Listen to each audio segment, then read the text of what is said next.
जो खबर हमारी माटी से उपजे और पूरे देश में गूंजे, आपके हाथों के पन्नों से लेकर आपकी उंगलियों की डिजिटल स्क्रीन तक, नवा छत्तीसगढ़ की अपनी बुलंद आवाज, बेबाक, सच्ची और बिल्कुल सटीक, गढ़ने पत्रकारिता के नए आयाम। आ रहा है उज्जवल भूमि। उज्जवल भूमि प्रिंट और डिजिटल पर बहुत जल्द।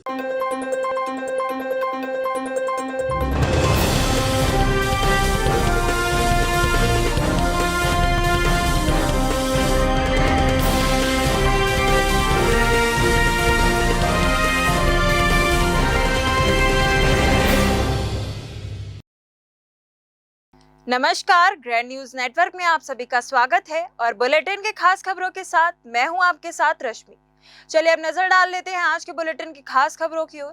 खबरों का सिलसिला शुरू करें उससे पहले एक नजर आज की हेडलाइंस पर।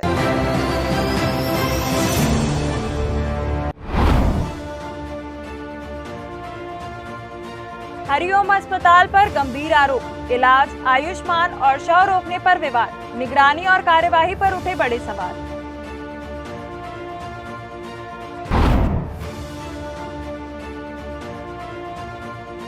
सेंट्रल जेल में बंदी ने दी जान, भट्टी तक कैसे पहुंचा कैदी, सुरक्षा व्यवस्था पर बड़े सवाल।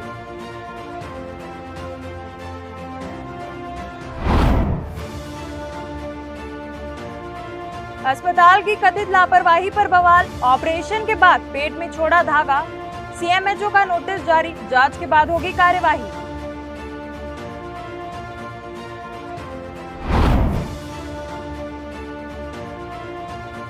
महतारी दुलार योजना पर एनएसयूआई का प्रदर्शन, शिक्षा मंत्री का फूका पुतला, पेपर लीक और छात्रों के मुद्दे पर सरकार घिरी।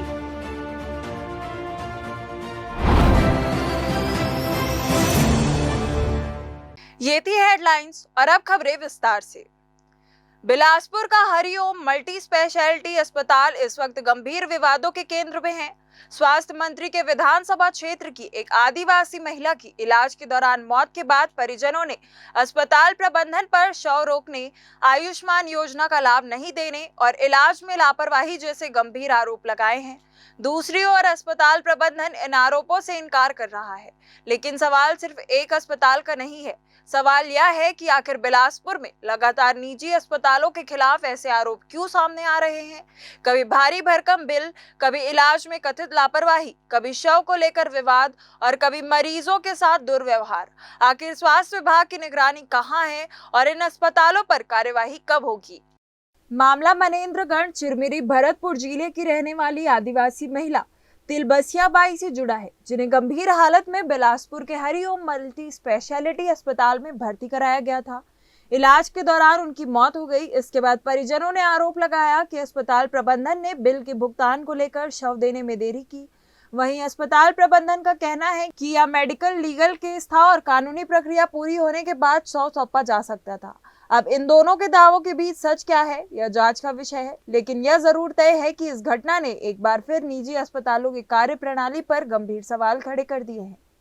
मरीज की मौत के बाद परिजनों द्वारा अस्पताल प्रबंधन पर शव बंधक बनाने और इलाज में लापरवाही बरतने के गंभीर आरोप लगाए गए हैं, जिस पर डॉक्टर अभिषेक ने सफाई देते हुए कहा कि यह मामला एमएलसी मेडिकल लीगल केस से जुड़ा हुआ है, जिसके नियम और प्रक्रियाएं पुलिस जांच और पंचनामा के बाद ही शव सौंपे जाने का प्रावधान करती है। उन्होंने स्पष्ट किया कि अस्पताल में इलाज के दौरान मरीज की स्थिति बेहद नाजुक थी और सीधे आईसीयू में भर्ती किया गया था, जहां डॉक्टरों द्वारा हर संभव और बेहतर इलाज मुहैया कराया गया।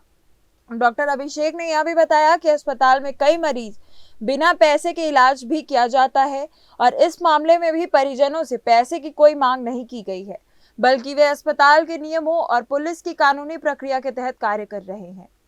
देखिए सर, ये तो एक तो बेबुनियाद आरोप है कि हम लोगों ने किसी बॉडी को बंधक बना के रखा हुआ है। 2 दिन हुए नहीं है, अभी 24 घंटे पूरे हुए हैं जस्ट, है ना।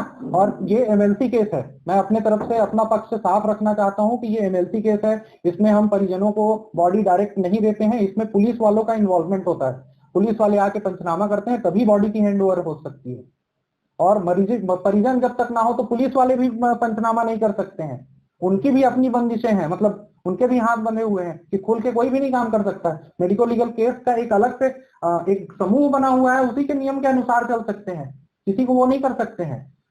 और 2 दिन जो बोल रहे हैं, आरोप लगा रहे हैं, उनके परिजन खुद गायब हैं, 1.5 घंटे में आ रहे हैं बोल रहे हैं, फिर उसके बाद बोल रहे हैं कि शाम को 4 बजे तक आएंगे। तो ये तो गैर जिम्मेदाराना हरकत उनके तरफ से हो रही है। अच्छा ये देखिए, नहीं मैं बता रहा हूँ, महिला हमारे तरफ से आई है, हमारे यहाँ जब भी आई, जिस दिन आई है 25 तारीख को हमने पुलिस को सूचना भेजा है कि हमारे यहाँ पे एमएलसी केस आया है, ऐसे ऐसे है। उसके बाद मरीज की स्थिति तो शुरुआत से नाजुक थी, है ना। उसके बाद जब उसके परिजनों को काउंसलिंग किया गया है, परिजन फिर जो है चले गए थे, उनसे कोई भी कांटेक्ट मतलब कनेक्शन नहीं हो पा रहा था। पैसा जमा किए थे, कितना पैसा और आपको हॉस्पिटल में सिर्फ 5,000 रुपए जमा किया गया था, ये वो बनाया गया है। बाकी 2 तरीके से बिलिंग हो रही थी, फार्मेसी में उनका जो पैसा है वो कुछ जमा हुआ था वहां पे। अभी कितना बकाया है? बकाया पैसे से कुल ये हम लोग मान ही नहीं रहे। कितना बकाया? अब माइनस कर लीजिए उसको, कितना बनेगा बकाया। तो हम लोग उन लोग से पैसा तो पूछा ही नहीं है, पैसा मांग लोगों के यहाँ कितना बाकी है, पैसा कितना देना है आप लोगों को, मरीज से कितना लेना है? अब पेशेंट उनका परिजन तो साथ में है नहीं, तो हम पैसे की मांग ही नहीं कर सकते इसमें। हाँ, पैसे का डिमांड नहीं किए हैं। एक्चुअल में दिक्कत ये है कि हम लोग उस बॉडी को परिजनों को हैंड ओवर नहीं कर सकते हैं, क्योंकि ये पेशेंट, जब मरीज आपके आए थे उस समय उसकी हालत कैसी थी और क्या कुछ हुआ था आगे? हाँ, मरीज जब आया था तो अचेत अवस्था में थी, हाथ पैर हिला रही थी, बट आंख ओपन नहीं कर रही थी, वो जिसको हम लोग लो जीसीएस बोलते हैं, लो जीसीएस कंडीशन में थी।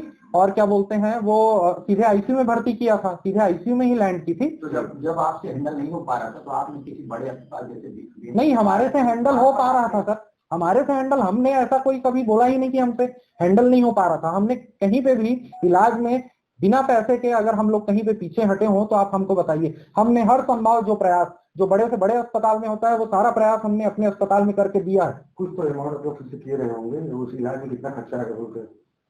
मैं आपको अब एज ए मानवता बता रहा हूँ, आप मेरा पूरा रिकॉर्ड चेक कर लीजिए।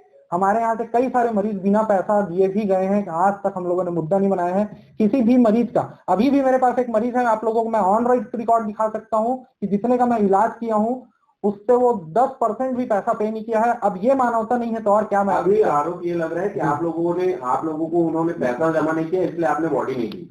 नहीं सर, ऐसा नहीं है, परिजन थे ही नहीं। आप हमारा पैसे का इंतजाम करने गए थे, आप लोगों ने पैसे की डिमांड की तो पैसे के लिए नहीं गए थे सर। अगर पैसे के लिए गए होते तो फोन बंद नहीं करते, हमारा कुछ ना कुछ तो उनसे बातचीत हो पाती ना किसी माध्यम से। हमको थाना जाने की जरूरत क्यों होती? अगर मैं डिमांड कर रहा होता, गलती कर रहा होता, तो मैं खुद थाना जाके क्यों? सबसे बड़ा सवाल यह है कि यदि मरीज की हालत अस्पताल पहुंचने के समय ही बेहद नाजुक थी, जैसा कि अस्पताल स्वयं कह रहा है, तो क्या समय रहते उसे किसी उच्च चिकित्सा संस्थान के लिए रेफर करने का विचार किया गया?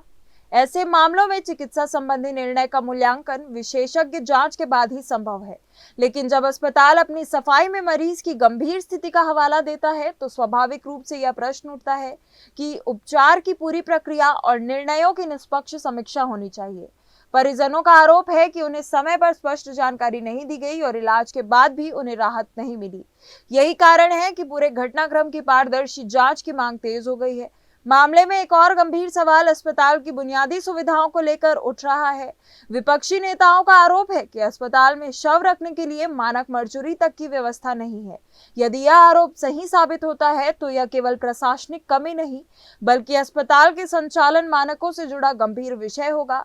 एक मल्टी स्पेशलिटी अस्पताल से अपेक्षा की जाती है कि वह सभी आवश्यक मानकों और सुविधाओं का पालन करे। इसलिए अब यह देखना भी जरूरी होगा कि अस्पताल ने लाइसेंस की शर्तों और नियामकीय मानकों का पालन किया या नहीं। आपको बता दें कि यह कोई पहली बार नहीं जब बिलासपुर के किसी निजी अस्पताल पर सवाल उठे हों। बीते कुछ दिनों में कई अलग अलग अस्पतालों से भारी भरकम बिल, इलाज में कथित लापरवाही और मरीजों के परिजनों की शिकायतें सामने आती रही है। ऐसे में बड़ा सवाल यह उठता है कि विभाग की निगरानी पर है, क्या निजी अस्पतालों की नियमित ऑडिट होती है, क्या आयुष्मान योजना का सही तरीके से पालन कराया जा रहा है, क्या अस्पतालों की सुविधाओं और मानकों की समय समय पर जांच होती है। अगर होती है तो बार बार ऐसे विवाद क्यों सामने आते हैं, और अगर नहीं होती तो इसकी जिम्मेदारी किसकी है। हरिओम अस्पताल से जुड़ा यह मामला अब केवल एक परिवार का नहीं रह गया, यह पूरे स्वास्थ्य तंत्र की जवाबदेही का मामला बन चुका है।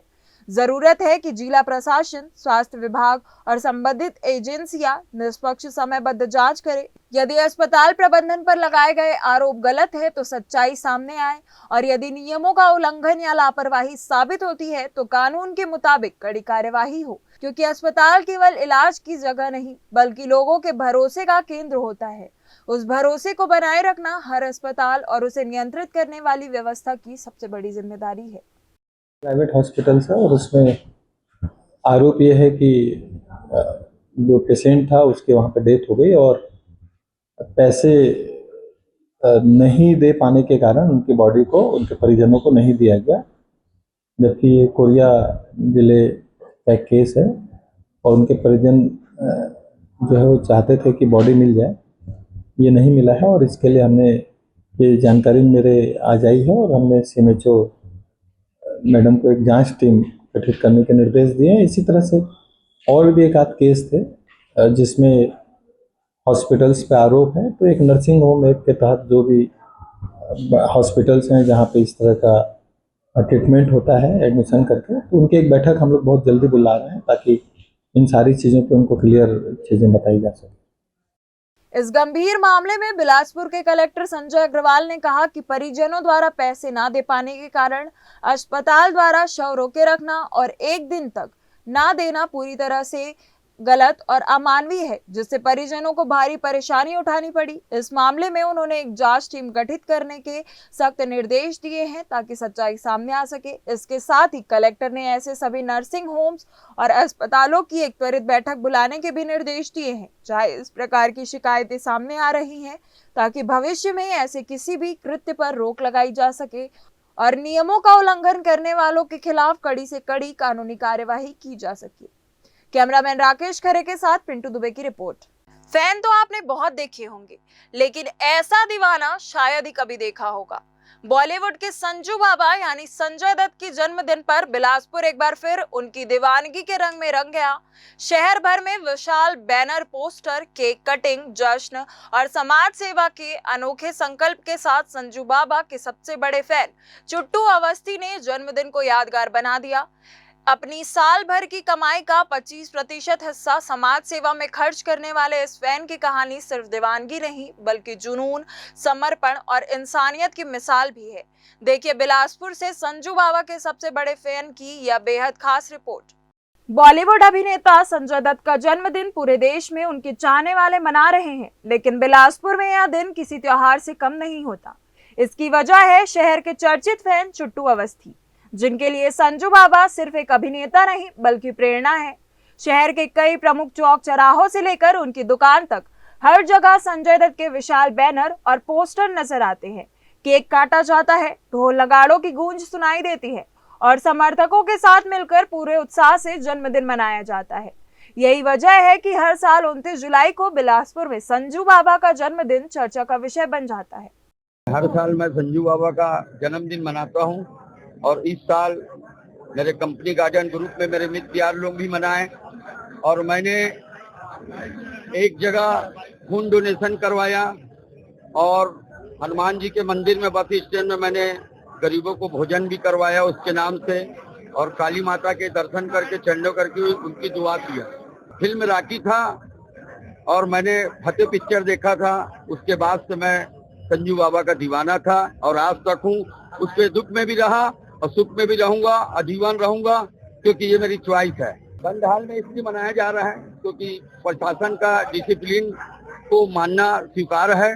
मुझे कंट्री क्लब का भी जगह दिया गया था, वहाँ भी केक काटा और अपने जगह में दोस्त यार मेरे भाई लोग यहाँ भी व्यवस्था की, यहाँ भी केक काटा। चुट्टू अवस्थी की दीवानगी सिर्फ पोस्टर और जश्न तक सीमित नहीं है। उनका कहना है कि महज 13 से 14 साल की उम्र में फिल्म फतेह देखने के बाद वह संजय दत्त की देशभक्ति, व्यक्तित्व और अंदाज से इतने प्रभावित हुए कि उन्होंने अपना आदर्श बना लिया। जब संजय दत्त जेल से रिहा हुए तो उन्होंने बिलासपुर सेंट्रल जेल के बाहर 100 किलो लड्डू बांटे। अभिनेता की गंभीर बीमारी के दौरान मंदिर में 10 लाख महामृत्युंजय मंत्रों का जाप कराया। इतना ही नहीं, एक फिल्म रिलीज होने पर पूरा थिएटर बुक कर लोगों को मुफ्त में फिल्म दिखाई। आलोचनाओं और तानों के बावजूद उनका कहना है कि संजू बाबा के प्रति उनका सम्मान और प्रेम कभी कम नहीं होगा। ये हमारे लिए अपने शहर में खुशी की बात है कि हर प्रकार के मतलब क्रिकेट प्रेमी, खेल प्रेमी और सिनेमा जगत के भी प्रेमी हैं, जिसमें से एक अपना जाना पहचाना और चर्चित नाम चुट्टू अवस्थी जी है, जो संजय दत्त के इतने बड़े फैन हैं कि उनका जब बुरा दौर चल रहा था उस समय भी उतना ही तन मन धन से खर्चा करके और जन्मदिन मनाए, आज भी उतना ही कर रहे हैं। बहुत सारी चीजें हैं बोलने के लिए, लेकिन अभी के लिए हैप्पी बर्थडे संजू बाबा। पेंड्रा से आया, भैया का बहुत बड़ा फैन हूँ। मेरा भाई यूट्यूबर है, गुलशन कावला नाम मेरे भाई का भी। मैं सिर्फ भैया से मिलने के लिए आया हूँ पेंड्रा से। एक बार से सपना रख भैया से मिल लिया। जोरदार जन्मदिन मनाते हैं चुट्टू भैया। यह हमको देखने मिलता है कि ऐसा भी कोई मानता है किसी को, और संजू बाबा का जन्मदिन इस उत्सव के रूप में मनाते हैं कि सारा शहर उमड़ पड़ता है यहाँ पर। हमको देखकर यह बहुत खुशी होती है और हम भी संजू बाबा का जन्मदिन मनाने चुट्टू भैया के साथ आए हैं। हमारे आदरणीय बड़े भैया हैं चुट्टू अवस्थी जी, और विगत कई वर्षों से ये जन्मदिन संजय दत्त का मनाते आ रहे हैं। और ये कोई छोटी मोटी बात नहीं है, किसी अपने चाहने वाले का इस तरीके से जन्मदिन मनाना ये बहुत बड़ी कला है बोल सकते हैं। और उनका जो चाहत है वो सबको दिखता है, और उनके फैन केवल बिलासपुर में नहीं है बल्कि पूरे छत्तीसगढ़ में फैन है। हम उनके साथ जहाँ भी कहीं जाते हैं ना, तो दूर दूर में लोग रोक के उनके साथ फोटो खिंचाते हैं और सेल्फी खिंचाते हैं। बहुत बड़े सेलिब्रिटी हो गए आज छत्तीसगढ़ और देश लेवल पर भी। मेरी शुभकामनाएं हैं जन्मदिन के अवसर पर उनकी चाहत और उनका व्यवहार ऐसे ही बना रहे। सबसे बड़ी पहचान उनकी फैन फॉलोइंग नहीं बल्कि समाज सेवा भी है। वह हर साल अपनी कमाई का 25% हिस्सा संजय दत्त के नाम पर वृद्धाश्रम, आश्रम और जरूरतमंद लोगों की मदद में खर्च करते हैं। पिछले साल जन्मदिन समारोह में उमड़ी भारी भीड़ से सड़क जाम हो गई थी और पुलिस कार्यवाही भी करनी पड़ी थी। इस बार उन्होंने नियमों का पालन करते हुए अनुमति मांगी और बाद में निजी स्थान पर कार्यक्रम आयोजित करने की मंजूरी मिलने के बाद पूरे उत्साह के साथ जन्मदिन मनाया। आज हालात ऐसे हैं कि बिलासपुर में लोग चुट्टू अवस्थी को भी प्यार से संजू बाबा कहकर बुलाते हैं। यह समर्पण बतलाता है कि जब जुनून समाज सेवा से जुड़ जाए तो एक फैन सिर्फ प्रशंसक नहीं बल्कि पहचान बन जाता है। कैमरामैन राकेश खरे के साथ पिंटू दुबे की रिपोर्ट। छत्तीसगढ़ के पूर्व मुख्यमंत्री भूपेश बघेल को कथित मॉर्फ सीडी मामले में छत्तीसगढ़ हाई कोर्ट से बड़ी अंतरिम राहत मिली है। हाई कोर्ट ने उनकी याचिका पर सुनवाई करते हुए सीबीआई की विशेष अदालत में चल रही आगे की कार्यवाही पर फिलहाल रोक लगा दी है। भूपेश बघेल ने अपनी याचिका में 24 जनवरी 2026 को सीबीआई की विशेष अदालत द्वारा जारी उस आदेश को चुनौती दी थी, जिसमें उनके खिलाफ आरोप तय करने की प्रक्रिया आगे बढ़ने के निर्देश दिए गए थे। सुनवाई के दौरान हाई कोर्ट ने मामले की गंभीरता को देखते हुए अंतरिम राहत प्रदान करते हुए विशेष अदालत की आगे की कार्यवाही पर रोक लगा दी। हालांकि हाई कोर्ट के विस्तृत आदेश का अभी भी इंतजार है, जिसके बाद यह स्पष्ट होगा कि अदालत ने किन कानूनी आधारों पर यह राहत दी है और आगे की सुनवाई किस दिशा में आगे बढ़ेगी। गौरतलब है कि कथित मॉर्फ सीडी मामले में जांच सीबीआई द्वारा की जा रही है। इससे पहले निचली अदालत ने भूपेश बघेल को आरोप मुक्त कर दिया, लेकिन बाद में विशेष अदालत ने उस आदेश को निरस्त करते हुए उनके खिलाफ आरोप तय करने की प्रक्रिया शुरू करने का निर्देश दिया था। इस आदेश को चुनौती देते हुए भूपेश बघेल ने हाई कोर्ट का दरवाजा खटखटाया था। हाई कोर्ट ने इस अंतरिम आदेश के बाद फिलहाल विशेष अदालत में इस मामले की आगे की कार्यवाही पर रोक लग गई है। अब सभी की निगाहें हाई कोर्ट के विस्तृत आदेश और मामले की अगली सुनवाई पर टिकी है, जिससे यह तय हो सकेगा कि आगे की कानूनी प्रक्रिया किस प्रकार आगे बढ़ेगी। छत्तीसगढ़ के पूर्व मुख्यमंत्री भूपेश बघेल को कथित मॉर्फ सीडी मामले में छत्तीसगढ़ हाई कोर्ट से बड़ी अंतरिम राहत मिली है। हाई कोर्ट ने उनकी याचिका पर सुनवाई करते हुए सीबीआई की विशेष अदालत में चल रही आगे की कार्यवाही पर फिलहाल रोक लगा दी है।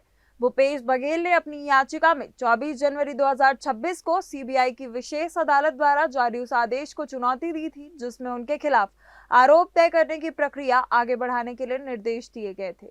सुनवाई के दौरान हाई कोर्ट ने मामले की गंभीरता को देखते हुए अंतरिम राहत प्रदान करते हुए विशेष अदालत की आगे की कार्यवाही पर रोक लगा दी है। हालांकि हाई कोर्ट के विस्तृत आदेश का अभी भी इंतजार है, जिसके बाद यह स्पष्ट होगा कि अदालत ने किन कानूनी आधारों पर यह राहत दी और आगे की सुनवाई किस दिशा में आगे बढ़ेगी। गौरतलब है कि कथित मॉर्फ सीडी मामले की जांच सीबीआई द्वारा की जा रही है। इससे पहले निचली अदालत में भूपेश बघेल को आरोप मुक्त कर दिया था, लेकिन बाद में विशेष अदालत ने उस आदेश को निरस्त करते हुए उनके खिलाफ आरोप तय करने की प्रक्रिया शुरू करने का निर्देश दिया था। इसी आदेश को चुनौती देते हुए भूपेश बघेल ने हाई कोर्ट का दरवाजा खटखटाया था। हाई कोर्ट के इस अंतरिम आदेश के बाद फिलहाल विशेष अदालत में इस मामले की आगे की कार्यवाही पर रोक लग गई है। अब सभी की निगाहें हाई कोर्ट के विस्तृत आदेश और मामले की अगली सुनवाई पर टिकी है, जिससे यह तय होगा कि आगे की कानूनी प्रक्रिया किस प्रकार आगे बढ़ेगी। बिलासपुर के बृहस्पति बाजार में प्रस्तावित 13 करोड़ रुपए से अधिक की लागत वाली मल्टी लेवल सब्जी मार्केट परियोजना एक बार फिर विवादों में आ गई है। नगर निगम प्रशासन जहां आधुनिक बाजार निर्माण की तैयारी में जुटा है, वहीं सब्जी व्यापारियों ने प्रस्तावित अस्थायी स्थल का विरोध करते हुए पहले बेहतर व्यवस्था सुनिश्चित करने की मांग उठाई है। मामला फिलहाल माननीय उच्च न्यायालय में विचाराधीन है। नगर निगम प्रशासन वर्षों पुराने बृहस्पति बाजार को हटाकर यहां अत्याधुनिक मल्टी लेवल सब्जी मार्केट का निर्माण करना चाहता है। इस परियोजना पर 13 करोड़ रुपए से अधिक की लागत आने का अनुमान है। निर्माण कार्य के दौरान व्यापारियों को अस्थायी रूप से गोड़पारा स्थित मुन्नूलाल स्कूल परिसर में स्थानांतरित करने का प्रस्ताव दिया गया है। प्रस्तावित अस्थायी स्थल को लेकर सब्जी व्यापारियों ने कड़ा विरोध जताया है। उनका कहना है कि मुन्नूलाल स्कूल परिसर व्यापार के लिए उपयुक्त नहीं है। बारिश के दौरान वहां जल भराव की समस्या रहती है। मालवाहक वाहनों की आवाजाही से यातायात प्रभावित होगा और ग्राहकों के लिए बाजार तक पहुंचना भी मुश्किल हो जाएगा। ऐसे में कारोबार पर सीधा असर पड़ने की आशंका है। नहीं, हम लोग इससे बिल्कुल भी संतुष्ट नहीं है। मुन्नूलाल जो जगह है, मुन्नूलाल स्कूल, वो बिल्कुल व्यवहारिक नहीं है। वहाँ पे ऑलरेडी मार्केट है, 3 से 4 बाजार है, सदर बाजार, गोल बाजार, शनिचरी बाजार, लकड़ी टाल, एक तरफ सिम्स है, एक तरफ चौपाटी है। तो वहाँ पे बृहस्पति बाजार को भेजना मतलब कहीं से भी व्यवहारिक नहीं है। वहाँ की कैरिंग कैपेसिटी है ही नहीं। सुबह शाम दिन रात 24 घंटे वहाँ पे ट्रैफिक की समस्या बनी रहेगी। ना हम सब्जी अच्छे से ला पाएंगे, ना सब्जी वहाँ पे अच्छे से बेच पाएंगे। निगम के द्वारा जो हम लोग को शुरू से ही एक ही ऑप्शन दिया गया है कि मुन्नूलाल स्कूल, उसके बाद हम लोग को कोई ऑप्शन दिया नहीं गया। हमारी मांग है कि अगर बाजार को रीडेवलपमेंट करना है आपको, तो विस्थापन के लिए आप एक न्यायोचित जगह का पहले न्यायोचित जगह खोजिए, उसके बाद हमसे सलाह मशवरा कीजिए हम वहाँ पे जाने को तैयार है कि नहीं है, और वहाँ पे पूरी बुनियादी सुविधाएं हमारे लिए तैयार कीजिए। व्यापारियों ने मांग की है कि निर्माण अवधि के दौरान उन्हें मंगला नाका स्थित ग्रीन पार्क में अस्थायी रूप से स्थानांतरित किया जाए। उनका कहना है कि यह स्थान व्यापार संचालन और ग्राहकों की सुविधा दोनों के लिहाज से अधिक उपयुक्त है। व्यापारियों का कहना है कि उचित व्यवस्था होने पर ही वे विस्थापन के लिए तैयार होंगे। सरपंच नदी के आने रिवर किनारे में हम लोग स्कीपी मॉडल पे तैयार किया जा रहा है। उसमें गार्डन्स हैं, कुछ दुकानें हैं, और उनका फ्यूचर में और बोट चलाने की प्लानिंग है। अगर अरपा नदी में बैराज से पानी अगर वहाँ पे छोड़ते हैं और पानी रहता है तो प्लानिंग की जाएगी। अदरवाइज़ इसको, क्योंकि पानी जब तक हमारा स्टीपी नहीं बनेगा उसमें पानी हम नहीं रोक सकते हैं। उसमें आगे की प्लानिंग अलग से इरिगेशन विभाग से चर्चा करके की जाएगी। जानकारी के अनुसार वर्तमान बृहस्पति बाजार में 218 चबूतरे और 35 शटर वाली दुकानें संचालित है। निगम की योजना इन्हें हटाकर 242 नए चबूतरे और 65 अत्याधुनिक दुकानों का निर्माण करने की है। हालांकि व्यापारियों के विरोध और विस्थापन को लेकर उठे विवाद के बीच पूरा मामला फिलहाल माननीय उच्च न्यायालय में लंबित है, जिसके फैसले के बाद ही परियोजना की दिशा स्पष्ट होगी। ग्रैंड न्यूज के लिए कैमरामैन अमर ध्रुव के साथ गोलू कश्यप रिपोर्ट। बिलासपुर में एसएस पब्लिक स्कूल के खिलाफ मिली शिकायतों की जांच करने पहुंची जांच समिति को मौके पर कई गंभीर अनियमितताएं मिली। एबीओ दीप्ति गुप्ता और संकुल प्रभारी कमलकांत शुक्ला ने स्कूल का निरीक्षण कर शिकायतों की पड़ताल की, जिसमें अधिकांश शिकायतें सही पाई गई। जांच के दौरान लाइब्रेरी में अव्यवस्थाएं मिली, जबकि कथित स्टोर रूम में स्कूल यूनिफॉर्म और किताबें रखी हुई थी। स्कूल के मुख्य गेट पर यूनिफॉर्म और पुस्तकों की रेट लिस्ट भी लगी थी, जो शासन के नियमों के उल्लंघन को इशारा करती है। पालकों से संबंधित बातचीत में सामने आया कि बच्चों को सीबीएसई के नाम पर पढ़ाया जा रहा है और स्कूल के बाहर भी सीबीएसई लिखा हुआ है, जबकि निजी प्रकाशकों की किताबें स्कूल से ही खरीदने के लिए दी जाती है और यूनिफॉर्म भी स्कूल से ही लेने की बाध्यता जताई जाती है। जांच में यह भी सामने आया कि स्कूल भवन के ऊपरी हिस्से में किराएदार रह रहे हैं और बच्चों के खेलने के लिए मैदान तक उपलब्ध नहीं है। पालकों ने बताया कि उन्हें निःशुल्क किताबें नहीं दी गई। वहीं हर माह 10 तारीख के बाद फीस जमा करने पर प्रतिदिन 10 रुपए की लेट फीस वसूली जाती है, जिसका नोटिस भी स्कूल में लगाया गया है। इसके अलावा हर वर्ष एक्टिविटी फीस के नाम पर 5,000 लिए जाने और सालाना फीस बढ़ाने की भी शिकायत मिली। जांच के दौरान एक महत्वपूर्ण तथ्य यह भी सामने आया कि स्कूल की प्रबंधन समिति के गठन को लेकर स्थिति संदेहास्पद है।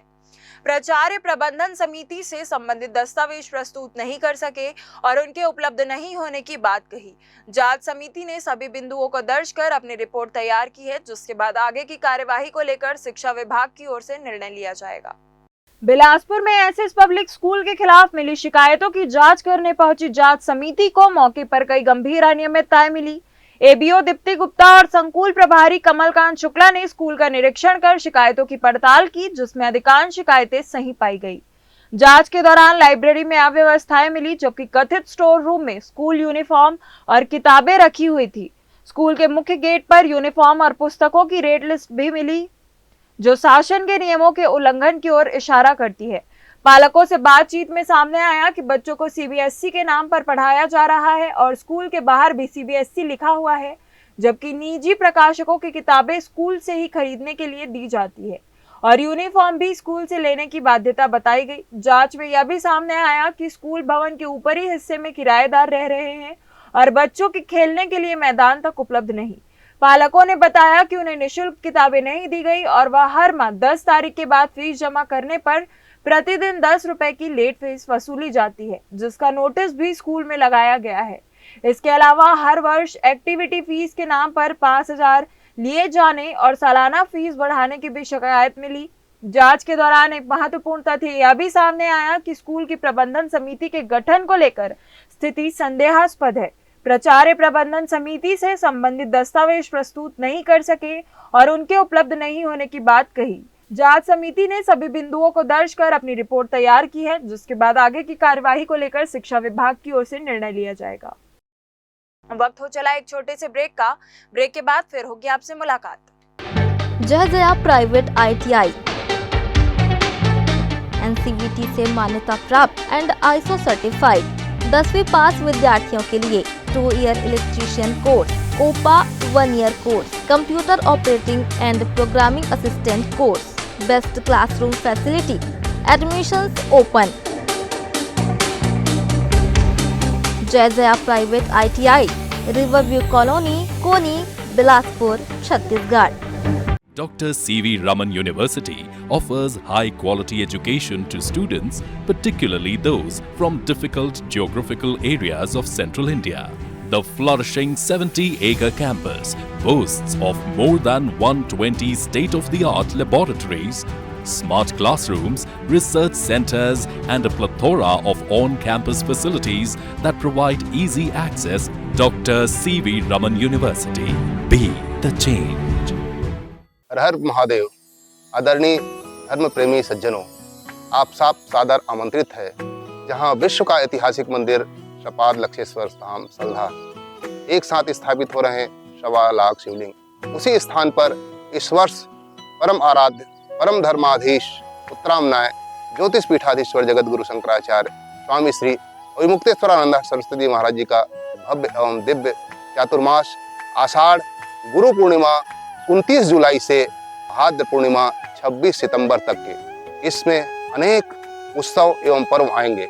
यह तब परम आनंद का अवसर हो जाएगा जब श्रावण शुक्ल द्वितीया वो धर्म सम्राट स्वामी श्री करपात्री जी महाराज जी और स्वामी श्री जगत गुरु शंकराचार्य स्वामी अविमुक्तेश्वरानंद सरस्वती जी महाराज जी का वर्धापन दिवस आएगा। आप सब सादर आमंत्रित हैं, भूलना नहीं है। 29 जुलाई से 26 सितंबर तक के परिवार आइए, अपने जीवन को धन्य धन्य। जो खबर हमारी माटी से उपजे और पूरे देश में गूंजे, आपके हाथों के पन्नों से लेकर आपकी उंगलियों की डिजिटल स्क्रीन तक, नवा छत्तीसगढ़ की अपनी बुलंद आवाज, बेबाक, सच्ची और बिल्कुल सटी, गढ़ने पत्रकारिता के नए आयाम। आ रहा है उज्जवल भूमि। उज्जवल भूमि प्रिंट और डिजिटल पर बहुत जल्द। ब्रेक के बाद आप सभी का स्वागत है। बिलासपुर की हाई सिक्योरिटी सेंट्रल जेल में एक बार फिर गंभीर सवालों के घेरे में है। डबल मर्डर के मामले में आजीवन कारावास की सजा काट रहे बंदी राहुल उर्फ विकेश कंवर की जेल परिसर में संचालित गैसीफायर प्लांट की जलती भट्ठी में कूदने से हुई मौत ने जेल प्रशासन की सुरक्षा व्यवस्था, निगरानी और जवाबदेही पर बड़ा प्रश्न चिन्ह लगा दिया है। सबसे बड़ा सवाल यह है कि आखिर एक सजा याफ्ता बंदी उस संवेदनशील गैसीफायर प्लांट तक पहुंचा कैसे। उसने भट्टी का ढक्कन कैसे खोला और ड्यूटी पर तैनात कर्मचारी उसे क्यों नहीं रोक सके। घटना से 3 दिन पहले एक अन्य बंदी से कथित विवाद की चर्चा भी सामने आ रही है। हालांकि इसकी आधिकारिक पुष्टि अभी नहीं हुई है और जांच जारी है। इस घटना के बाद कलेक्टर और एसपी ने मौके का निरीक्षण कर जांच शुरू कर दी है। लेकिन इस पूरे मामले का सबसे गंभीर पहलू यह है कि पिछले 1 महीने के भीतर बिलासपुर सेंट्रल जेल में यह 5वीं बंदी मौत है। इसके बावजूद अब तक किसी बड़ी प्रशासनिक जवाबदेही या कार्रवाई की जानकारी सामने नहीं आई है। यही कारण है कि अब सवाल उठ रहे हैं कि यदि किसी थाने की हवालात में किसी आरोपी की मौत हो जाए या वह आत्महत्या कर ले तो तत्काल मजिस्ट्रियल जांच, विभागीय कार्यवाही और संबंधित अधिकारियों की जवाबदेही तय करने की प्रक्रिया शुरू हो जाती है। वहीं दूसरी ओर हाई सिक्योरिटी सेंट्रल जेल में लगातार हो रही मौतों के बाद भी व्यवस्था पर उतनी सख्ती क्यों नहीं दिखाई दे रही। जेल के भीतर सुरक्षा, स्वास्थ्य सुविधाएं, संवेदनशील स्थानों की निगरानी और बंदियों की सुरक्षा को लेकर गंभीर सवाल लगातार उठ रहे हैं।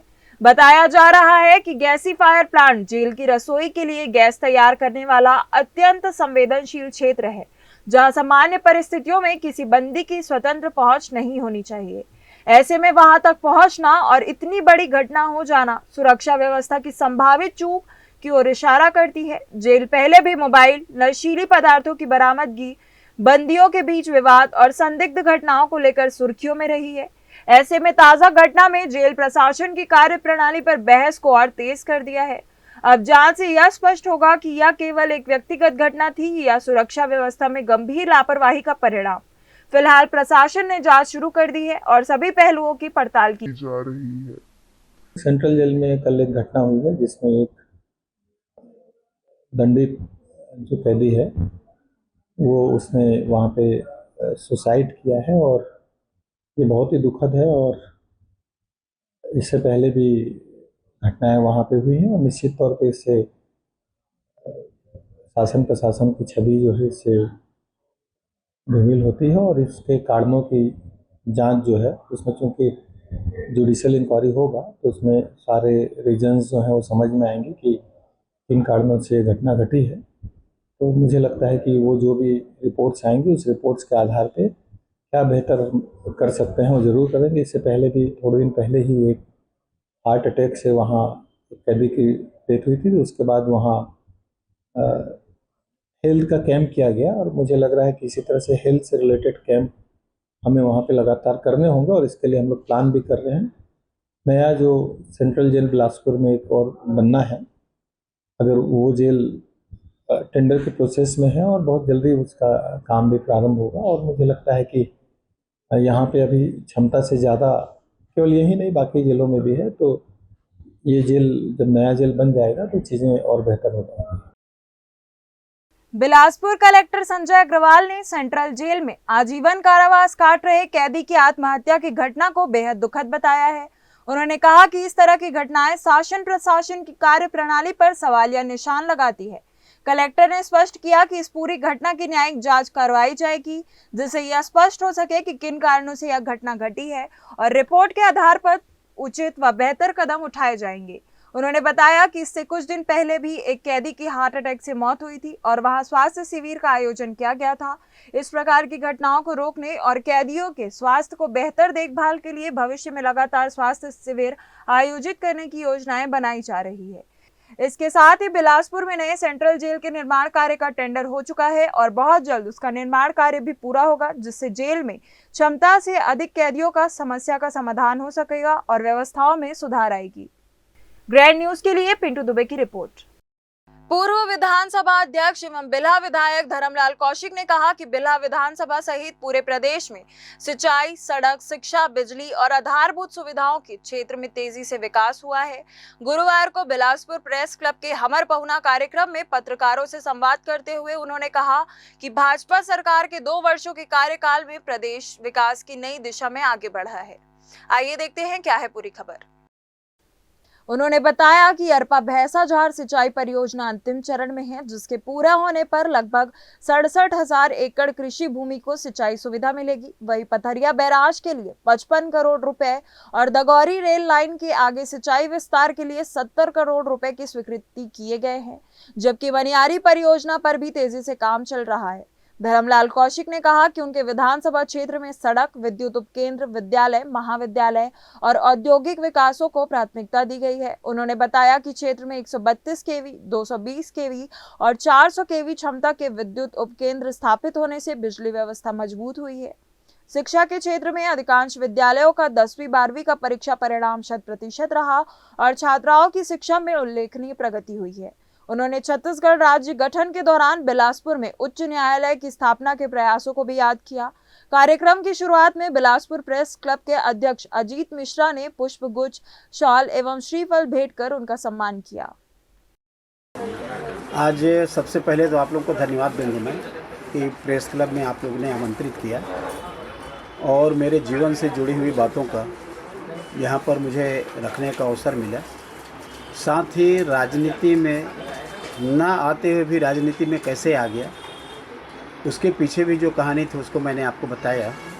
और आज इस बात का मुझे सुकून है कि जिस क्षेत्र के लोगों ने, जिनका आशीर्वाद से मैं विधायक हूँ, कि उनकी अपेक्षाओं को आगे बढ़ा रहा हूँ और अपेक्षा को पूरा करते जा रहे हैं। देखो, अपेक्षाएं तो पूरी कभी नहीं होती, लेकिन उस क्षेत्र के जो विकास चाहते थे वो लोग, उसके अनुरूप उस क्षेत्र का विकास हो रहा है। चाहे वो शिक्षा का हो, स्वास्थ्य का हो, सड़क का हो, सिंचाई का हो, बिजली का हो या अन्य जो हमारे खास करके युवा साथी है, उस दिशा में लगातार हम लोग काम कर रहे हैं। और मुझे इस बात का अच्छा लगता है कि जब इस बात का रखने का अवसर आप लोगों के माध्यम से मिलता है और साथ ही साथ में जो क्षेत्र के लोगों का स्नेह, जो प्यार, जो सम्मान मिलता है, वो हमारा ताकत बनता है और उसी संबल से हम लगातार काम कर रहे हैं। देखिए, उसमें मुख्य रूप से एक तो हमने सड़कों का काम शुरू किए हैं, तो बहुत सारे सड़कों का काम हमारा शुरू हो गया है, लेकिन कुछ और सड़कें हैं जो काम हमारे आगे होंगे। उसमें मुख्य रूप से एक तो सिंचाई का है, जो अरपा भैंसा झार का कुछ काम बाकी है, वो काम पूरा हो जाएगा तो तखतपुर और बिल्हा विधानसभा क्षेत्र के खेतों के प्यास बुझाएगी। और उसके साथ में जो हमारे खास करके युवाओं के लिए गतिविधियों का जो केंद्र हमारा खेल के लिए, उस दिशा में भी हम लोग चाहते हैं कि कुछ ऐसा काम हो कि जिससे उनको प्राथमिकता मिले खेलों में और उनको आगे बढ़ने का अवसर प्राप्त हो। तो इस दृष्टिकोण से भी कुछ अपन रूपरेखा निर्धारित किए हैं। और उसके साथ में विकास तो लगातार विकास करने की है, कभी समाप्त नहीं होगी। लेकिन मुझे अच्छा ये लगता है कि जितना कल्पना करते हैं उससे ज़्यादा आगे का आकर के हम लोग उस सिरगिट्टी क्षेत्र में सड़क और नाला निर्माण के लिए 7 करोड़ रुपए से अधिक की राशि खर्च की जा रही है, लेकिन पहली ही बारिश में निर्माण कार्य पर सवाल खड़े हो गए हैं। सड़क पर पानी भरने और बस्तियों में जल भराव से लोगों की परेशानी बढ़ गई है। स्थानीय लोगों का आरोप है कि नाला सही ढंग से नहीं बनाया गया। कई जगह नाले का लेवल गलत होने से बारिश का पानी बाहर नहीं निकल पाया और मुख्य सड़क के साथ साथ आसपास की बस्तियों में भर गया। लोगों का कहना है कि राहत देने वाला नाला ही अब परेशानी की वजह बन गया है। हमारे क्षेत्र के विधायक आदरणीय धर्म कौशिक जी के प्रयास से हमारे क्षेत्र को करोड़ों रुपए की स्वीकृति नाली निर्माण, सड़क निर्माण के लिए दी गई थी। ये नाली निर्माण विगत 6 महीने से चल रहा है और मेरा मानना है कि जो नाली 10, 11, 12 ये 3 वार्ड में बनाई गई है, वो इतना स्तरहीन गलत तरीके से बनाई गई है जो आपके सामने है। ना यहाँ कोई इंजीनियरिंग काम की। देखिए, अभी पहली बारिश में ही पूरी मुख्य सड़क पर ये पानी भरा था। क्या कारण कि आपने जो नाली बनाई वो रोड से 1 फीट 6 इंची, कहीं 1.5 फीट उठा दी। रोड का पानी रोड पर जम गया। नाली किस लिए बनाई जाती है? नाली लोगों के निस्तार के लिए, जो बारिश का पानी है वो मेन रोड में ना जमा हो, इसलिए नाली बनाई जाती है। लेकिन आपने देखा होगा पूरे एरिए में जितने जैसा भी नाली का काम हुआ है वो बिल्कुल घटिया, स्तरहीन। ना ही कोई यहाँ जोन के जिम्मेदार अधिकारी यहाँ मौके पर थे। ठेकेदार ने ठेका लिया, उसका काम है पैसा कमाना। वो पैसा कमाने के हिसाब से ये नाली का निर्माण किया है। तो ये जवाबदारी स्थानीय जनप्रतिनिधि जो हैं उनकी भी होती है कि वो ये देखते, और जोन के जिम्मेदार अधिकारी जो जोन कमिश्नर हैं या वहाँ के इंजीनियर हैं, कभी भी मौके पर वो मैंने नहीं देखा उनको यहाँ कभी कि वो नाली निर्माण किस तरीके का चल रहा है, ठेकेदार कैसे काम कर रहे हैं, कोई जवाबदारी यहाँ उनकी नहीं पूरी हुई। और आपने देखा होगा जो पीछे के मुख्य मार्ग से जो पीछे की बस्ती है वहाँ जो समस्या आ रही है उसका ये भी कारण है कि आपने नाली निर्माण तो किया, आरसीसी नाली निर्माण है, और जो वाल खड़ी कर दी, कहीं भी पीछे का ड्रेनेज को उन्होंने नहीं जोड़ा, जिसके कारण ये पूरी बस्ती के लोग परेशान थे। कौन है इसका जवाबदार? क्या इसकी जिम्मेदारी तय नहीं होनी चाहिए? अभी आप 5 महीने 4 महीने नाली बने हुआ नहीं, अभी भी अधूरा है, काम चल रहा है, और आप उसी नाली को जगह जगह से फोड़ कर, वो पीछे की जो बसाहट में पानी भरा था उसको फोड़ के आप उसी नाली को जिसको अभी बनाए हो फिर से फोड़ना पड़ रहा है। क्यों? कहाँ गई आपकी सिविल इंजीनियरिंग? कौन है इसका जवाबदार? आज लाखों रुपए शासन का, करोड़ों रुपए यहाँ लग गया। इसकी जवाबदारी तय होनी चाहिए और उन लोगों के ऊपर कार्रवाई भी होनी चाहिए, उन अधिकारियों के ऊपर। पूर्व नगर पंचायत अध्यक्ष सतनाम सिंह खनूजा ने आरोप लगाया कि विधायक धर्मलाल कौशिक के प्रयास से क्षेत्र के विकास के लिए करोड़ों रुपए की स्वीकृति मिली थी, लेकिन नगर निगम के अधिकारियों और इंजीनियरों ने निर्माण कार्य की सही तरीके से निगरानी नहीं की। उनका कहना है कि निर्माण में तकनीकी खामियों के कारण पहली ही बारिश में हालत बिगड़ गए। पहले बरसात में यहाँ 4 फीट पानी भरा हुआ था, तो नाली की वजह से पानी निकलने की कोई व्यवस्था नहीं थी। नाली में क्या दिक्कत? लोगों नाली ऐसे बनी है कि साइड का पानी निकलने का जगह ही नहीं थी, नाली ऊंचा बना हुआ, इसके वजह से लोगों के घरों में इधर 4 फीट पानी भर गया था। रोड में यहाँ 3 फीट पानी भरा हुआ था, 2 फीट। क्या लगता है गलत इंजीनियरिंग किए हैं या मॉनिटरिंग? इंजीनियरिंग क्या व्यवस्था ही वैसी बनी है कि नाली बनती कि भाई साइड का पानी निकले तो काट के या पाइप डाल के बांधते तो साइड हो सकता है, समस्या नहीं आती। क्षेत्रवासियों ने आरोप लगाया कि निर्माण के दौरान न तो जल निकासी व्यवस्था का सही से ध्यान रखा गया और न ही बस्तियों के पुराने ड्रेनेज को नए नाले से जोड़ा गया। उन्होंने नगर निगम के अधिकारियों, निर्माण कार्य की निगरानी करने वाले इंजीनियरों, पार्षद पुष्पेंद्र साहू और MIC सदस्य केसरी इंगोले की भूमिका पर भी सवाल उठाए हैं। अब स्थानीय लोगों को पूरे निर्माण कार्य की निष्पक्ष जांच, गुणवत्ता की तकनीकी जांच और लापरवाही बरतने वाले अधिकारियों पर कार्यवाही की मांग कर रहे हैं। उनका कहना है कि करोड़ों रुपए खर्च होने के बाद भी यदि पहली बारिश में सड़कें और बस्तियां पानी में डूब जाए तो ऐसे विकास कार्यों की गुणवत्ता पर सवाल उठना स्वाभाविक है। ग्रैंड न्यूज के लिए कैमरामैन अमर ध्रुव के साथ गोलू कश्यप की रिपोर्ट। बिलासपुर के चकरभाटा थाना क्षेत्र से एक बेहद दर्दनाक हादसा सामने आया, जहां अपने हाथों से मिट्टी को नई पहचान देने वाला एक मेहनतकश कुम्हार बिजली के करंट का शिकार हो गया। ग्राम मगर उछाला निवासी 35 वर्षीय अमित प्रजापति, जो मिट्टी के बर्तन, मटके और मूर्तियां बनाकर अपने परिवार का पालन पोषण करते थे, मंगलवार दोपहर अपने घर में इलेक्ट्रिक चाक पर मटकी तैयार कर रहे थे। इसी दौरान अचानक चाक में करंट उतर गया और वह उसकी चपेट में आ गए। करंट इतना तेज था कि अमित मौके पर ही अचेत होकर गिर पड़े।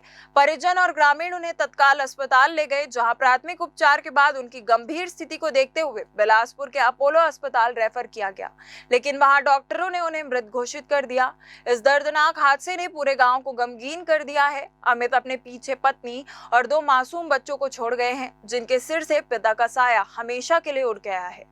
बुधवार को पोस्टमार्टम के बाद शव परिजनों को सौंप दिया गया है, जबकि पुलिस मामले की जांच में जुट गई है। और फिर एक बार वक्त हो चला है छोटे से ब्रेक का। ब्रेक के बाद फिर होगी आपसे मुलाकात। जय जया प्राइवेट ITI NCVT से मान्यता प्राप्त एंड ISO सर्टिफाइड 10वीं पास विद्यार्थियों के लिए 2 year electrician course, COPA 1 year course, computer operating and programming assistant course, best classroom facility, admissions open. Jai Jaya private ITI, riverview colony, Koni, Bilaspur, Chhattisgarh. Dr. C.V. Raman University offers high-quality education to students, particularly those from difficult geographical areas of Central India. The flourishing 70-acre campus boasts of more than 120 state-of-the-art laboratories, smart classrooms, research centers, and a plethora of on-campus facilities that provide easy access. Dr. C.V. Raman University. Be the change. हर हर महादेव। आदरणीय धर्म प्रेमी सज्जनों, आप सब सादर आमंत्रित है जहां विश्व का ऐतिहासिक मंदिर शपाद लक्षेश्वर धाम सल्धा एक साथ स्थापित हो रहे हैं 1.25 लाख शिवलिंग। उसी स्थान पर इस वर्ष परम आराध्य परम धर्माधीश उत्तरामनाय ज्योतिष पीठाधीश्वर जगत गुरु शंकराचार्य स्वामी श्री अविमुक्तेश्वरानंद सरस्वती महाराज जी का भव्य एवं दिव्य चातुर्मास आषाढ़ गुरु पूर्णिमा 29 जुलाई से भाद्र पूर्णिमा 26 सितंबर तक के इसमें अनेक उत्सव एवं पर्व आएंगे। यह तब परम आनंद का अवसर हो जाएगा जब श्रावण शुक्ल द्वितीया को धर्म सम्राट स्वामी श्री करपात्री जी महाराज जी और स्वामी श्री जगत गुरु शंकराचार्य स्वामी अविमुक्तेश्वरानंद सरस्वती जी महाराज जी का वर्धापन दिवस आएगा। आप सब सादर आमंत्रित हैं, भूलना नहीं है। 29 जुलाई से 26 सितंबर तक के परिवार आइए, अपने जीवन को धन्य धन्य। जो खबर हमारी माटी से उपजे और पूरे देश में गूंजे, आपके हाथों के पन्नों से लेकर आपकी उंगलियों की डिजिटल स्क्रीन तक, नवा छत्तीसगढ़ की अपनी बुलंद आवाज, बेबाक, सच्ची और बिल्कुल सटी, गढ़ने पत्रकारिता के नए आयाम। आ रहा है उज्जवल भूमि प्रिंट और डिजिटल पर बहुत जल्द। ब्रेक के बाद एक बार फिर आप सभी का स्वागत है। बिलासपुर जिले से स्वास्थ्य व्यवस्थाओं की पोल खोलने वाला एक बेहद चौंकाने वाला और गंभीर मामला सामने आया है। शहर के तोरवा स्थित पेंडलवार हॉस्पिटल की बड़ी और अमानवीय लापरवाही के कारण एक महिला मरीज की जिंदगी खतरे में पड़ गई है। अस्पताल के डॉक्टरों और प्रबंधन की भारी गैर जिम्मेदाराना हरकत के चलते ऑपरेशन के दौरान महिला के पेट के अंदर ही सिलाई का धागा छूट गया, जिससे पीड़ित मरीज और उसके परिजनों पर दुखों का पहाड़ टूट पड़ा है। इस गंभीर चिकित्सकीय चूक और लापरवाही को लेकर NSUI बिलासपुर के प्रदेश उपाध्यक्ष लक्की सुशांक मिश्रा और शक्तिलाल द्वारा मुख्य चिकित्सा एवं स्वास्थ्य अधिकारी CMHO के समक्ष लिखित शिकायत कार्यवाही दर्ज कराई गई। मामले की गंभीरता को देखते हुए मुख्य चिकित्सा एवं स्वास्थ्य अधिकारी डॉक्टर सुभा गरेवाल ने त्वरित और सख्त रुख अपनाया। CMHO डॉक्टर सुभा गरेवाल ने बताया कि पेंडलवार नर्सिंग होम के खिलाफ महिला के ऑपरेशन में लापरवाही बरतने की शिकायत प्राप्त हुई है, जिस पर संज्ञान लेते हुए अस्पताल प्रबंधन को तुरंत नोटिस जारी किया गया। उन्होंने स्पष्ट किया कि अस्पताल प्रबंधन को अपना पक्ष रखने और पूरे मामले की सच्चाई सामने लाने के लिए तलब किया गया है, जिसकी वर्तमान में गहनता से जांच की जा रही है। स्वास्थ्य विभाग ने 2 टूक चेतावनी दी है कि यदि जांच के दौरान अस्पताल प्रबंधन या संबंधित सर्जन की लापरवाही प्रमाणित पाई जाती है तो नर्सिंग होम एक्ट के तहत उनके विरुद्ध सख्त से सख्त वैधानिक कार्यवाही की जाएगी। बिलासपुर जिले से स्वास्थ्य व्यवस्थाओं की पोल खोलने वाला एक बेहद चौंकाने वाला और गंभीर मामला सामने आया है। शहर के तोरवा स्थित पेंडलवार हॉस्पिटल की बड़ी और अमानवीय लापरवाही के कारण एक महिला मरीज की जिंदगी खतरे में पड़ गई है। अस्पताल के डॉक्टरों और प्रबंधन की भारी गैर जिम्मेदाराना हरकत के चलते ऑपरेशन के दौरान महिला के पेट के अंदर ही सिलाई का धागा छूट गया, जिससे पीड़ित मरीज और उसके परिजनों पर दुखों का पहाड़ टूट पड़ा है। इस गंभीर चिकित्सकीय चूक और लापरवाही को लेकर NSUI बिलासपुर के प्रदेश उपाध्यक्ष लक्की सुशांक मिश्रा और शक्तिलाल द्वारा मुख्य चिकित्सा अधिकारी के समक्ष लिखित शिकायत दर्ज कराई गई। मामले की गंभीरता को देखते हुए CMHO डॉक्टर सुभा गरेवाल ने त्वरित और सख्त रूप अपनाया है। CMHO डॉक्टर सुभा गरेवाल ने बताया कि पेंडलवार नर्सिंग होम के खिलाफ महिला के ऑपरेशन में लापरवाही बरतने की शिकायत प्राप्त हुई है, जिस पर संज्ञान लेते हुए अस्पताल प्रबंधन को तुरंत नोटिस जारी किया गया है। उन्होंने स्पष्ट किया कि अस्पताल प्रबंधन को अपना पक्ष रखने और पूरे मामले को सच्चाई से सामने लाने के लिए तलब किया गया है, जिसकी वर्तमान में गहनता से जांच की जा रही है। स्वास्थ्य विभाग ने 2 टूक चेतावनी दी है कि यदि जांच के दौरान अस्पताल प्रबंधन या संबंधित सर्जन की लापरवाही प्रमाणित पाई जाती है तो नर्सिंग होम एक्ट के तहत उनके विरुद्ध सख्त से सख्त वैधानिक कार्यवाही की जाएगी। पेंडलवार नर्सिंग होम से एक शिकायत आई है, महिला का ऑपरेशन हुआ था और उसमें मैंने नोटिस दिया है। अभी पेंडलवार नर्सिंग होम को मैंने नोटिस जारी किया है। नोटिस का कल उनको बुलवाया भी है शामिल करने के लिए कि क्या पूरा कारण है, उसको देख रहे हैं हम लोग, जांच कर रहे हैं हम लोग। जांच यदि सही पाई जाएगी तो जो हमारे नर्सिंग होम एक्ट के तहत जो है वैसी कार्रवाई की जाएगी उसके तहत। एनएसयूआई कार्यकर्ताओं ने महिला दुलार योजना और हालिया पेपर लीक मामले को लेकर राज्य सरकार के खिलाफ प्रदर्शन किया। कार्यकर्ताओं ने शिक्षा मंत्री गजेंद्र यादव का पुतला दहन कर सरकार पर छात्रों की समस्याओं की अनदेखी का आरोप लगाया। एनएसयूआई का आरोप है कि कोरोना काल में जिन बच्चों ने अपने पिता को खोया, उनके लिए शुरू की गई महतारी दुलार योजना का लाभ अब प्रभावित हो रहा है। संगठन का कहना है कि सरकार की ओर से स्कूलों को भुगतान नहीं मिलने के कारण कई छात्रों को टीसी, अंक सूची और अन्य दस्तावेज देने में दिक्कत आ रही है। संगठन ने पेपर लीक मामले को भी लेकर सरकार को घेरा। एनएसयूआई नेताओं ने आरोप लगाया कि जब भर्ती परीक्षा में पेपर लीक हुआ तब शिक्षा मंत्री ने कई ठोस प्रतिक्रिया नहीं दी, जबकि अब दूसरे राज्यों के मुद्दों पर बयानबाजी की जा रही है। एनएसयूआई ने चेतावनी दी कि यदि महतारी दुलार योजना के लाभार्थी छात्रों की समस्याओं का जल्द समाधान नहीं किया गया और शिक्षा व्यवस्था में सुधार नहीं हुआ तो संगठन प्रदेश भर में आंदोलन करेगा, जो और तेज होगा। छत्तीसगढ़ में जो पूर्व की सरकार थी कोरोना काल में, जिसके पिता मृत हो गए हैं, उनके लिए एक योजना बना गई थी महतारी दुलार योजना। इसके तहत जिनके पिताजी खत्म हो गए, उनका कोई दुख सुख का साथी नहीं था, सरकार बोली थी उन बच्चों को हम पढ़ाएंगे। लेकिन वो बच्चे कोरोना काल से पढ़ते आ रहे हैं, लेकिन उन बच्चों का टीसी, सीसी रिजल्ट स्कूलों में नहीं दिया जा रहा। क्यों नहीं दिया जा रहा?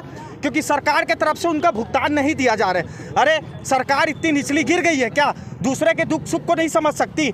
जिनके पिताजी नहीं हैं, सरकार इसके पूर्व में बोली थी कि हम उनके पिता बन के उनको बच्चों को पढ़ाएंगे। आज उनका सर से हाथ उठ चुका है और सरकार भी अपना हाथ हटाते जा रही है। ये बहुत ही दयनीय स्थिति है।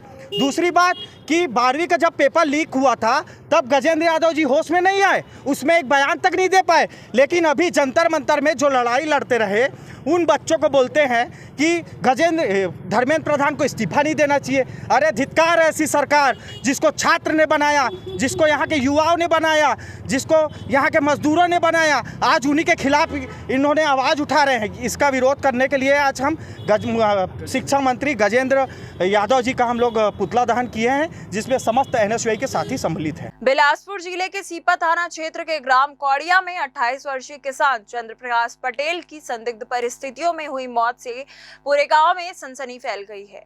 बुधवार देर शाम युवक का शव उसके ही घर के पीछे स्थित बाड़ी में मिलने और गले पर चोट के निशान पाए जाने के बाद परिजनों ने हत्या की गहरी आशंका जताई है। सूचना मिलते ही सीपत पुलिस और फॉरेंसिक टीम तत्काल मौके पर पहुंची, घटनास्थल से महत्वपूर्ण साक्ष्य जुटाए और आसपास के लोगों से पूछताछ शुरू की। प्रारंभिक जांच के दौरान पुलिस को एक महत्वपूर्ण पहलू यह पता चला कि मृतक का गांव की ही किसी युवती के साथ प्रेम संबंध था, जिसके चलते हत्या की आशंका को बल मिल रहा है। हालांकि पुलिस ने अभी तक किसी भी अंतिम निष्कर्ष पर पहुंचने से इनकार किया है और स्पष्ट किया कि मौत की असली वजह पोस्टमार्टम रिपोर्ट और फॉरेंसिक जांच के बाद ही सामने आएगी, जिसके आधार पर पुलिस प्रेम प्रसंग सहित अन्य सभी संभावित बिंदुओं को ध्यान में रखकर मामले की जांच में जुटी हुई है। कल शाम को सीपत थाना क्षेत्र में ग्राम कोड़िया में एक व्यक्ति की लाश मिलने की सूचना पुलिस को प्राप्त हुई थी। पुलिस मौके पर रवाना हुई थी और एफएसएल टीम बुलाकर तथ्यों की जांच की गई। पीएम रिपोर्ट आने के बाद जो भी तथ्य सामने आएंगे उसके हिसाब से वैधानिक कार्रवाई की जाएगी। प्रथम दृष्टया क्या नजर आ रहा है कल इस मामले में? पीएम रिपोर्ट आने के बाद अन्य तथ्यों की जांच के बाद ही इसमें बता पाएंगे कि वास्तव में क्या मामला है। कुछ आरोपियों को इसमें पता चल, अभी सिर्फ मर्ग जांच की जा रही है।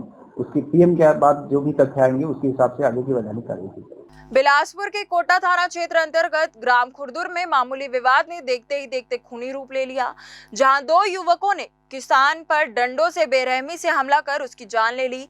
इस सनसनीखेज वारदात के बाद पूरे गांव में दहशत और मातम का माहौल है। जानकारी के मुताबिक ग्राम खुर्दुर निवासी 42 वर्षीय किसान सिदेसी बघेल बुधवार शाम गांव में टहल रहे थे, तभी गांव के अंकुश रजक और कलार तराई निवासी निखिल यादव से किसी बात को लेकर कहासुनी हुई। विवाद इतना बढ़ गया कि दोनों आरोपियों ने डंडों से सिदेसी बघेल पर ताबड़तोड़ हमला कर दिया। गंभीर चोट लगने से किसान मौके पर ही गिर पड़े और परिजन व ग्रामीण जब तक उन्हें बचाने पहुंचे तब तक उनकी मौत हो चुकी थी। घटना की सूचना मिलते ही कोटा थाना पुलिस मौके पर पहुंची, शव का पोस्टमार्टम के लिए भेज दिया और जांच शुरू कर दी। ग्रामीणों से मिली जानकारी और शुरुआती जांच के आधार पर पुलिस ने आरोपी अंकुश रजक को गिरफ्तार कर लिया, जबकि दूसरा आरोपी निखिल यादव वारदात के बाद से फरार है। उसकी गिरफ्तारी के लिए पुलिस की विशेष टीम लगातार संभावित ठिकानों पर दबिश दे रही है। घटना स्थल से पुलिस ने साक्ष्य जुटाए हैं और गिरफ्तार आरोपी से पूछताछ कर हत्या के वास्तविक वजह जानने का प्रयास किया जा रहा है। साथ ही इस बात की भी जांच की जा रही है कि घटना में किसी अन्य व्यक्ति की भूमिका तो नहीं थी। फिलहाल पुलिस हत्या का मामला दर्ज कर सभी पहलुओं की जांच पर जुट गई है।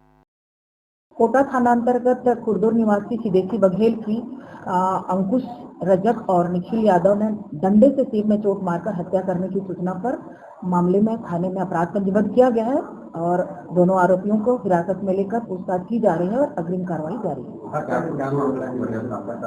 प्रथम दृष्टया मामले में किराना दुकान में सामान को लेकर तत्काल पैसे देने की बात कर विवाद पर से ये घटना को पारित करना अभी प्रथम दृष्टया सामने आया है और सभी पहलुओं और तथ्यों की जांच की जा रही है। तथ्यों के आधार पर अग्रिम कार्रवाई की जाएगी। इस मामले में दोनों जो आरोपी हैं उनको हिरासत में ले लिया गया है। बिलासपुर जिले में लगातार हो रही बारिश ने सीपत बलौदा मार्ग की हालत बेहद खराब कर दी है। सड़क बड़े बड़े गड्ढों में तब्दील हो चुकी है, जिसके चलते बुधवार रात करीब 10 बजे से भारी वाहनों की लंबी कतार लग गई है और कई किलोमीटर तक जाम की स्थिति बन गई है। घंटों तक वाहन फंसे रहे, जिससे यात्रियों और स्थानीय लोगों को भारी परेशानी का सामना करना पड़ा। सड़क की बदहाली को लेकर लोगों में नाराजगी है। वहीं मामले को गंभीरता से लेते हुए जिला प्रशासन सक्रिय हुआ है और कलेक्टर ने संबंधित विभागों व एजेंसियों को तत्काल राहत और वैकल्पिक व्यवस्था सुनिश्चित करने के निर्देश दिए हैं। सीपत बलौदा मार्ग पर लगातार बारिश के कारण सड़क पूरी तरह क्षतिग्रस्त हो गई। जगह जगह बड़े बड़े गड्ढे बन जाने से भारी वाहनों की आवाजाही लगभग ठप हो गई।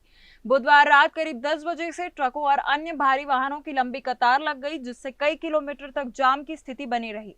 छोटे वाहन भी घंटों तक जाम में फंसे रहे और यात्रियों को भारी परेशानियों का सामना करना पड़ा। स्थानीय लोगों का कहना है कि सड़क की खराब हालत लंबे समय से बनी हुई है, लेकिन बारिश ने स्थिति को और गंभीर बना दिया है। निर्माणाधीन सड़कें हैं और क्योंकि बरसात भी चल रही है और नॉर्मली निर्माण के दौरान थोड़ी तकलीफ आती है और अभी बरसात है तो थोड़ी और तकलीफ बढ़ गई है, लेकिन फिर भी जो भी इस समय बेहतर हो सकता है निर्देश संबंधित एजेंसीज को दिए गए हैं। कुछ रोड्स जो बहुत तकलीफदेह रोड है, जिसमें अभी बरसात के कारण तकलीफ और लोगों की बढ़ गई है, ये अभी टेंडर के प्रोसेस में है और इस बीच चूँकि टेंडर जब तक नहीं हो जाता है, बरसात के मद्देनज़र उसमें किस तरह से लोकल अरेंजमेंट करके उस रोड को ठीक करें, इसके लिए भी हम लोगों ने निर्देश जारी किए। सड़क निर्माण कार्यों और बरसात के कारण उत्पन्न हालात को लेकर जिला प्रशासन ने भी स्थिति का संज्ञान लिया है। कलेक्टर संजय अग्रवाल ने बताया कि जिले में कई सड़कों का निर्माण कार्य प्रगति पर है, लेकिन लगातार बारिश के कारण निर्माण प्रभावित हुआ और आम नागरिकों का आवागमन में कठिनाइयों का सामना करना पड़ रहा है। उन्होंने संबंधित विभागों और निर्माण एजेंसियों को निर्देश दिए, जहां सड़कें अधिक खराब है वहां तत्काल अस्थायी मरम्मत, गड्ढों की भराई और वैकल्पिक यातायात व्यवस्था सुनिश्चित की जाए। जिन सड़कों का कार्य टेंडर प्रक्रिया में है वहां भी स्थानीय स्तर पर तत्कालिक उपाय कर लोगों को राहत देने के निर्देश दिए गए हैं, ताकि बारिश के दौरान यातायात यथासंभव सुचारू बनी रहे। कैमरामैन राकेश खरे के साथ पिंटू दुबे की रिपोर्ट। आज के इस बुलेटिन में बस इतना ही। अगले बुलेटिन में फिर होगी आपसे मुलाकात। तब तक के लिए मुझे और मेरी पूरी टीम को दीजिए इजाजत। नमस्कार।